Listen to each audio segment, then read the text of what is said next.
Let's do a little reviewing for our upcoming optimization and related rates test. So remember, the big idea for optimization is we need to find a primary and secondary equation. And all of that secondary equation means that's just helpful information to substitute. Then we'll solve the derivative equal to 0, set the derivative equal to 0 and solve it. Okay, well, let's see what happens. So we got a farmer with a fence in a rectangular pen. It's up against a building, so we got a building, and we've got a fence here. We know he's got 100 feet of fencing for 3 sides of the pen. Want to find the dimensions? Well, we've got, we can label this in different ways. You could use length and width. You could use X and Y. It doesn't matter. But a drawing's super helpful. And we want to maximize the area here. So we need our primary equation, the thing we're trying to maximize.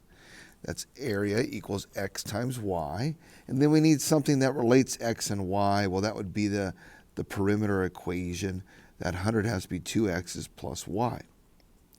And the whole idea is we want to take the derivative here, but we have 2 variables. Can't do much with the derivative if we have 2 variables. And so what we need to do is solve this equation for y and subtract 2x from both sides. We get 100 minus 2x. Now we can take that and we can substitute here, and we can now rewrite. We know area equals x times 100 minus 2x. And we're going to be taking the derivative here and setting equal to 0, so we might as well clean that up a little bit, distribute that x out. We've got 100x minus 2x squared. And now we can set that equal to 0, the derivative that is. So a prime is 100 minus 4x. We want to set that equal to 0. And if we subtract 100 from both sides, 100 equals negative 4x, and so x is 25. The question is find the dimensions. So we're halfway there. Make sure you always go back and check to see what the question was asking. So we found one of the dimensions, 25. If we plug that back in here, we have 100 minus 2 times 25, so y equals 100 minus 2 times 25, which is 50. So our final answer is 25 feet by 50 feet. That gives maximum area. Now double check, it didn't ask us for the area, I don't think. Let's see. So give him a maximum area. So find the dimensions. Yep, didn't ask for the area, so we got it. Great. How about this one? We want to find a point on the graph of this equation that is closest to 3, 5. All right? So we've got this parabola going on here, and we've got a point, and we want to find the distance from it. So we can sketch it. X plus 2, if you remember, this moves left 2. All right, just to give us an idea of what's going on. All right. Okay, and we got some point 3, 5 over here somewhere. And we're trying to find a point x, y on this graph that is closest. So we got to find the distance between these two. So we have to use the distance formula. The distance formula is the square root of x2 minus x1 squared plus y2 minus y1 squared. All right? We'll find the distance between these two, x and 3, y and 5.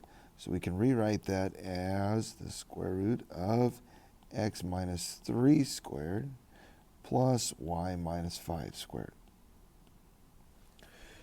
Well, we want to take the derivative here because we want to minimize this distance. We want it to be closest. That means the minimum. So we need a secondary equation. Well, our secondary equation is the equation that was given to us, y equals x plus 2 squared.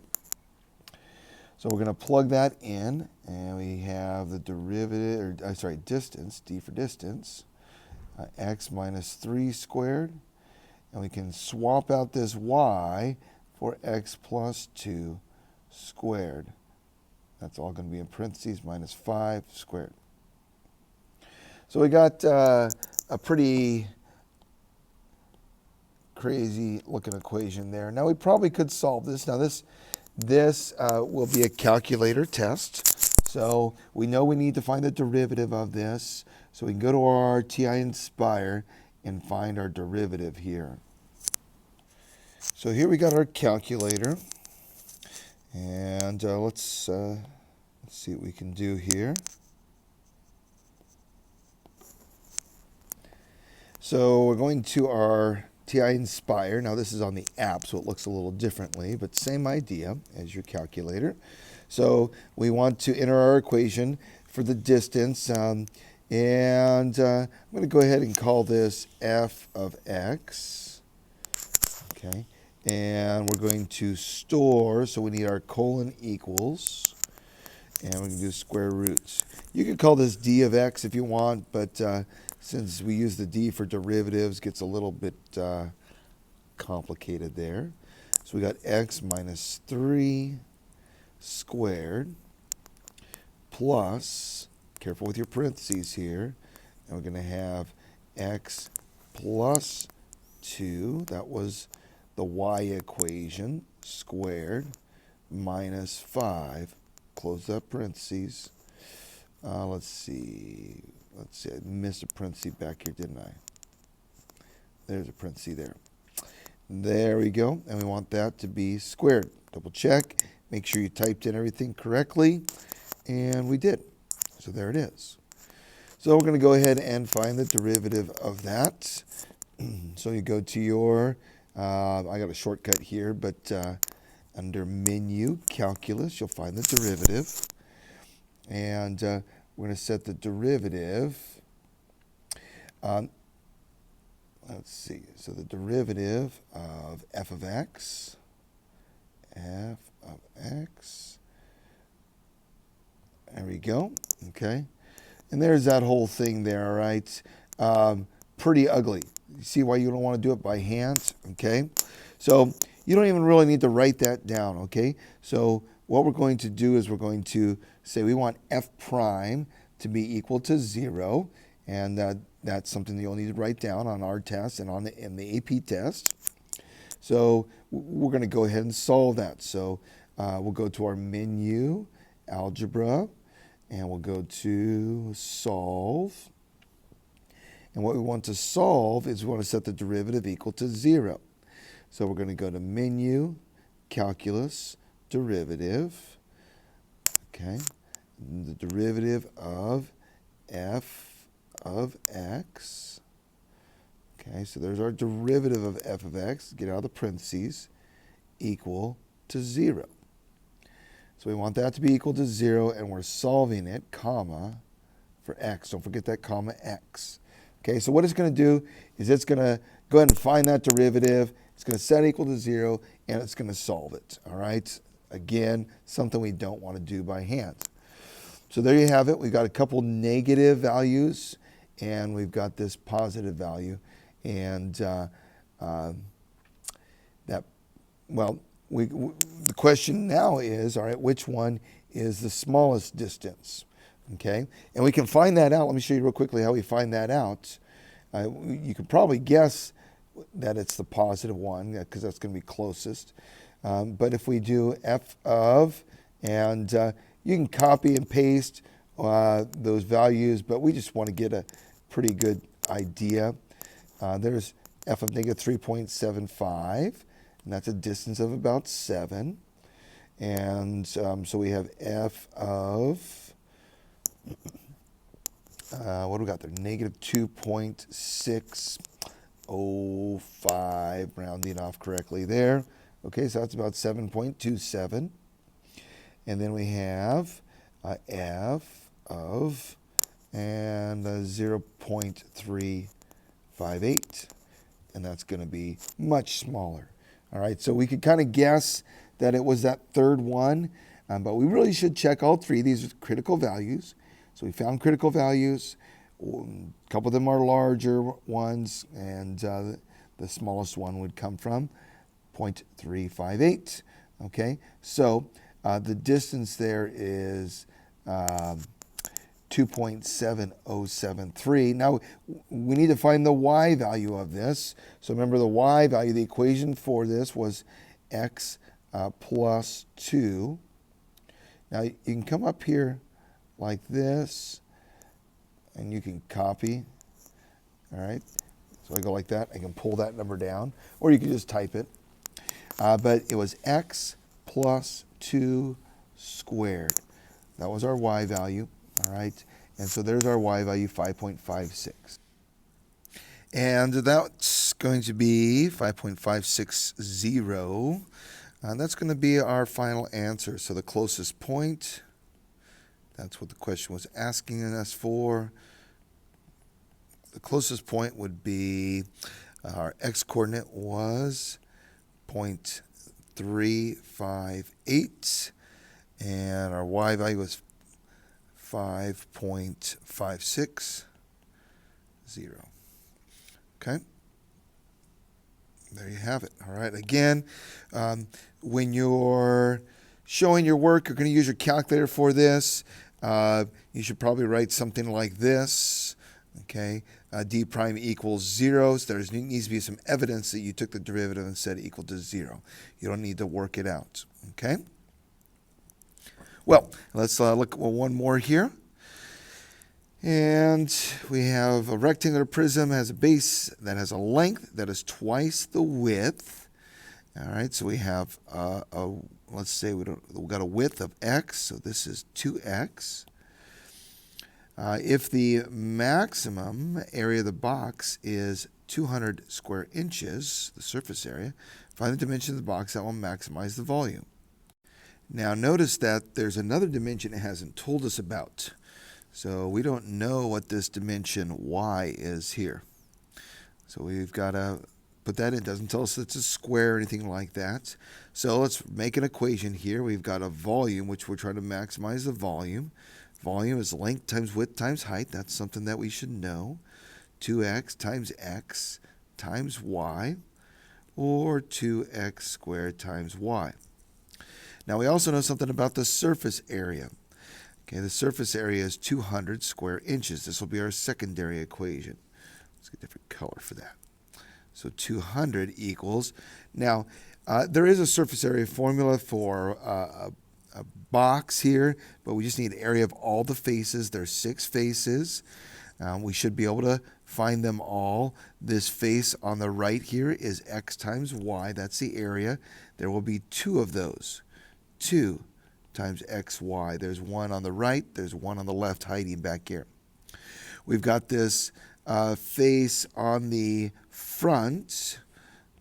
This is 2x by y. So this rectangle on the front is 2xy, and on the back is 2xy. So we need to add 2 rectangles that are 2xy.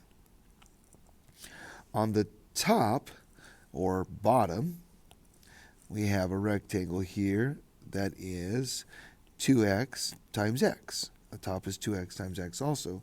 So we have 2 rectangles that are 2x times x. So if we clean that up a little bit here, we have 2xy plus 4xy plus 4x squared, and that equals 200. We can go a little bit further here. We've got 6xy plus 4x squared. There's our secondary equation. So we got our 2 equations.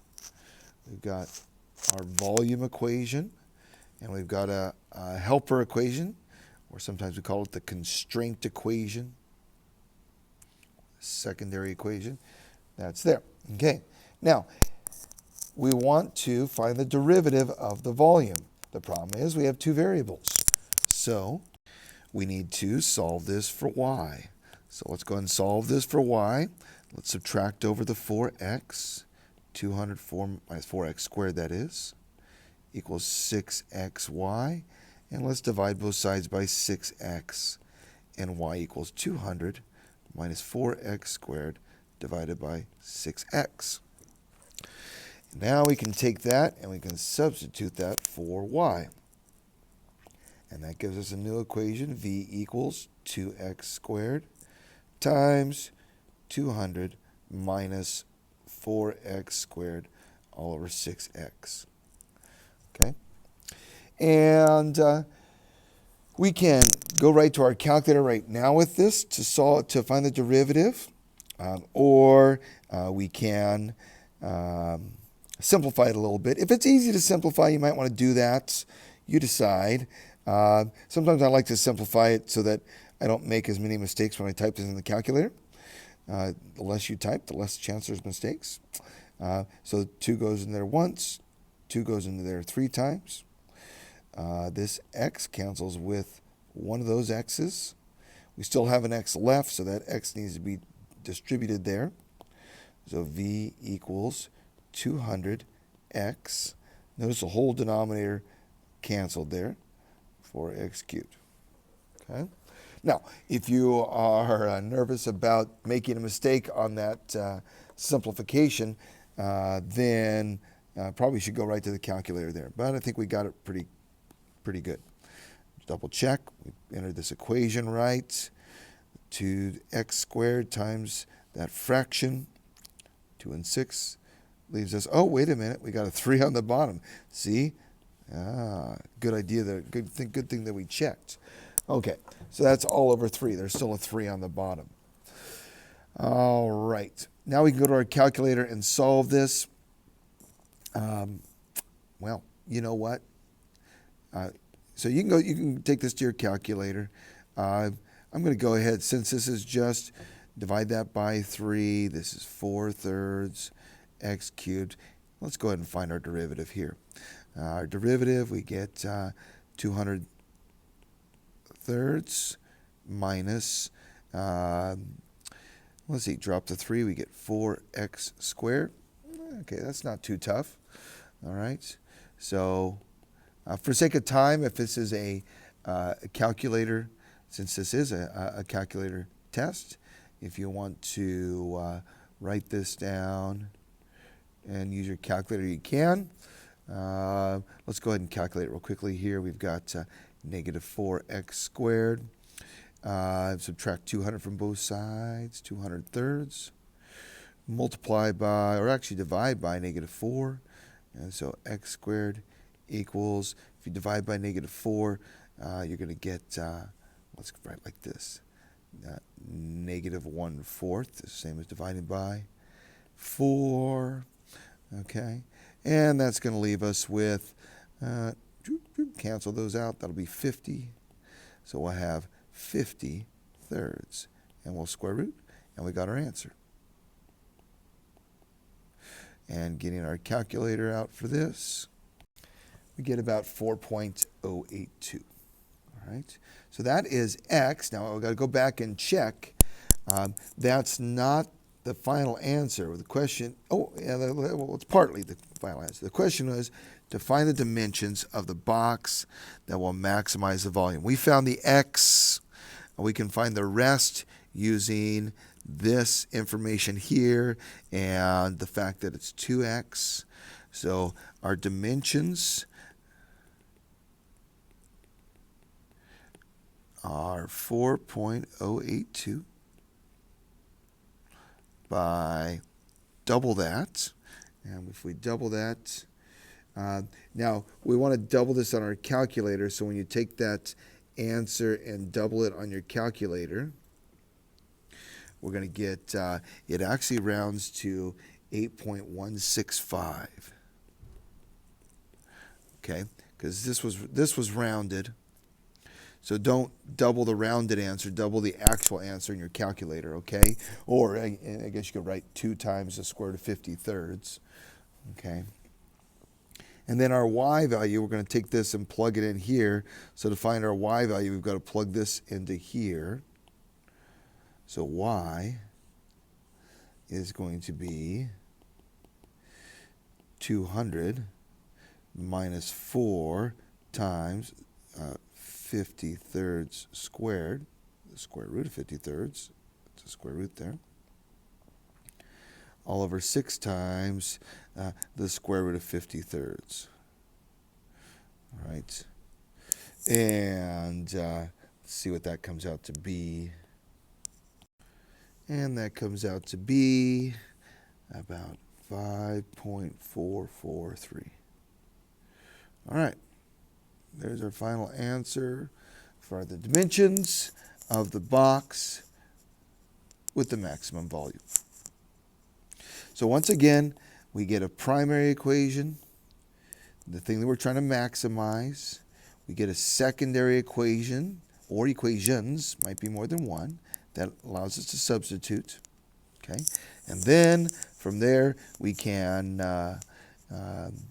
substitute, find the derivative, and set the derivative equal to 0 like this here, and then use that to get our final answer. All right, and that will give you the value that is the maximum or the minimum. All right, and that's how we optimize. Now let's get into some related rates. So in related rates, we need to come up with an equation. Well, first we need to figure out the variables that are changing, make an equation that relates the variables, take the derivative with respect to time, or t, and then solve the equation using the information we know. All right, so what do we got here? We've got a right triangle, so we got the longer leg of a right triangle, and it's shrinking at 2 inches per second. All right, so that's let's get some labels here. We've got maybe x, y. All right, and so if x and y, we know that y is shrinking. So that's dy dt. That's the rate of change there at -2 inches per second. Units are important here. Okay. Now we've got a shorter leg of the triangle is shrinking at 1 inches per second. All right, so the short leg there, call that x. So that's dx. Oops. Let's go dx dt, and that's -1 inch per second. Nope, wait a minute. That is stretching, not shrinking, at 1 inches per minute, so that's going to be a positive. We want to find the rate of change of the hypotenuse when the longer leg is 10 inches and the shorter leg is 7 inches. Okay, now this is our snapshot in time, so we'll just hold off on that for the moment. First thing we need to do is we need to relate the variables, the things that are changing. All right, and so we need to label this hypotenuse. Let's call that C maybe. All right.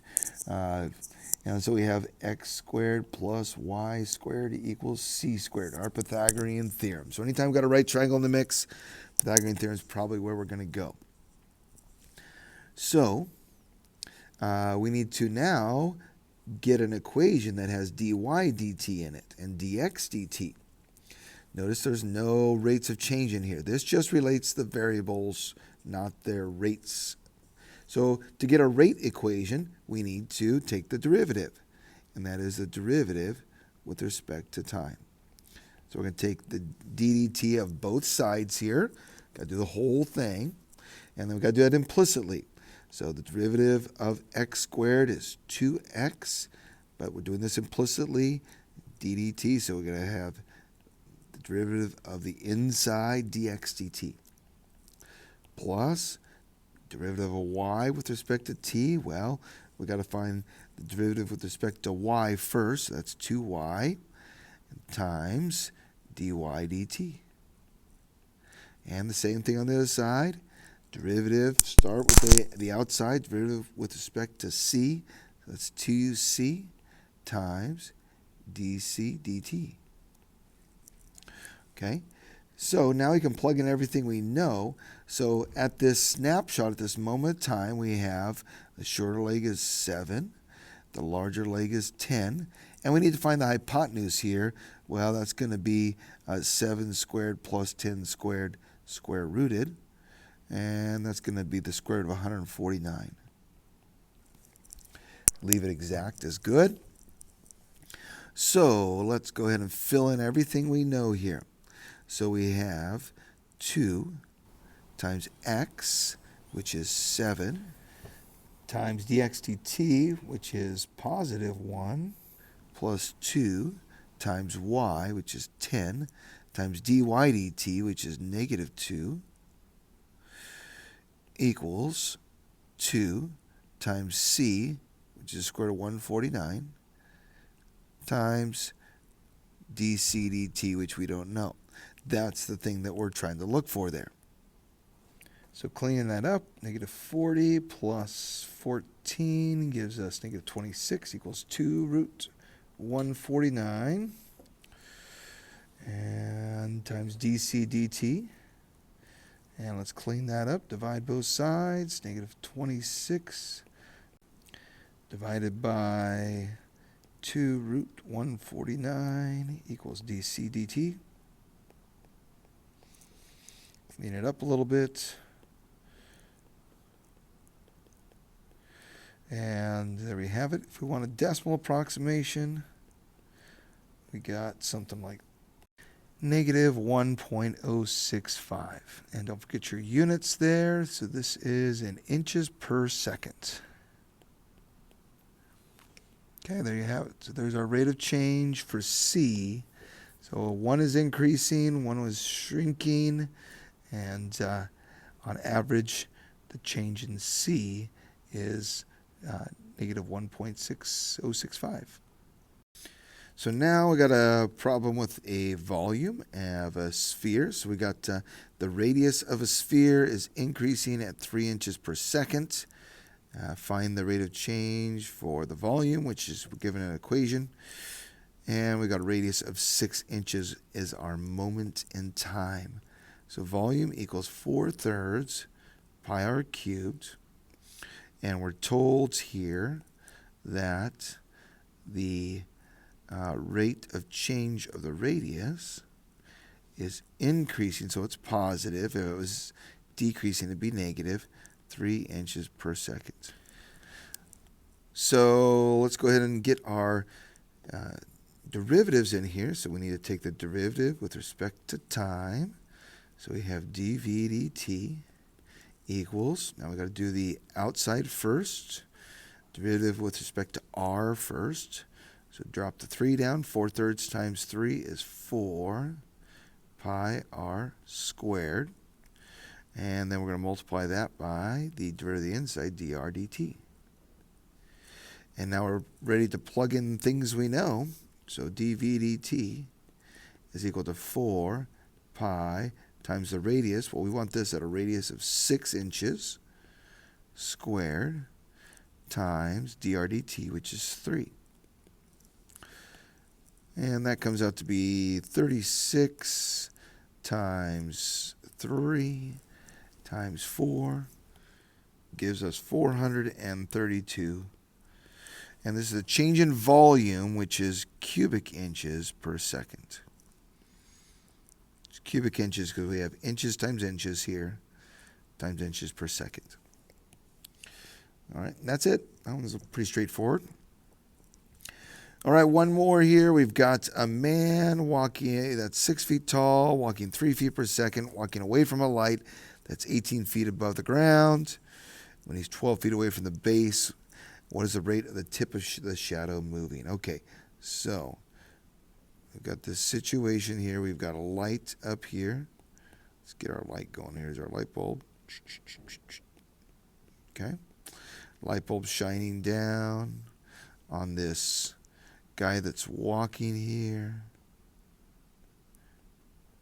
Very long torso there. All right.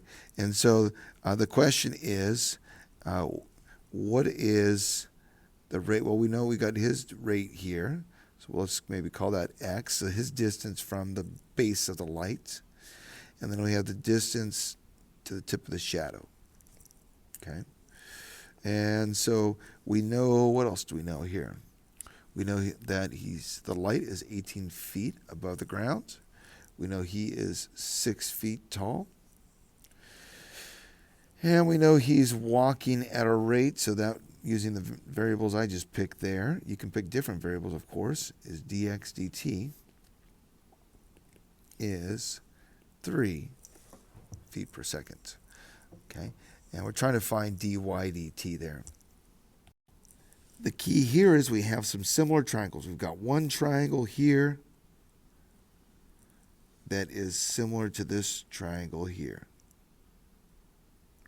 So the gray triangle there is similar to this little blue triangle. And so we can make a proportion, but we're going to need one more side in this small triangle, and that would be this. And so we could pick a different variable, but we want to kind of keep the variables the same probably. So this would be y minus x. Y is the whole distance. X is that short distance. There we go. All right. So let's make a proportion. We know the rise and the run has to be proportional to the small rise and the run. So the big rise, 18, over the full run y is equal to the small rise, 6, over the short run y minus x. You can make this proportion different ways. You could say 18 is to 6 as y is to y minus x. That would also work just fine. Well, if we clean this up a little bit, let's cross multiply. 6 times y equals 18 times y minus x. And so we have distribute that out. And subtract 6y over, add that 18y or 18x over. There you have it. Okay. We're looking for the change in y here. So if you want, we can even go ahead and go one step further, divide both sides by 12. 18 twelfths is 3 halves. And now we can find the, remember we're finding this implicitly. We need the derivative with respect to time here. So d dt. So we have 3 halves. The derivative of 3 halves x is 3 halves, but then we got to multiply by dx dt, and that equals dy dt. Because the derivative of the right side is just dy dt. All right, well, we know dx dt is 3, so this is going to say dy dt is 3 halves times 3, which is 9 halves. And our units here will be, let's get rid of this here. Our units will be feet per second, right? So this is feet. Don't forget your units. Feet per second. And there you have it. So the big idea for related rates, once again, the main steps. We've got to figure out the variables. And often that includes making a drawing to help us out. Then we can make an equation that relates the variables, or sometimes that's just a formula like this, or a proportion here. Sometimes we want to clean that equation up a little bit first. Next step is to find the derivative with respect to time. And then the next step, once we got that derivative, is to substitute and solve for what we're looking for. Substitute and solve, substitute and solve. And that is a process of solving related rates problems. So keep at it, and hopefully that helps. Thanks a lot.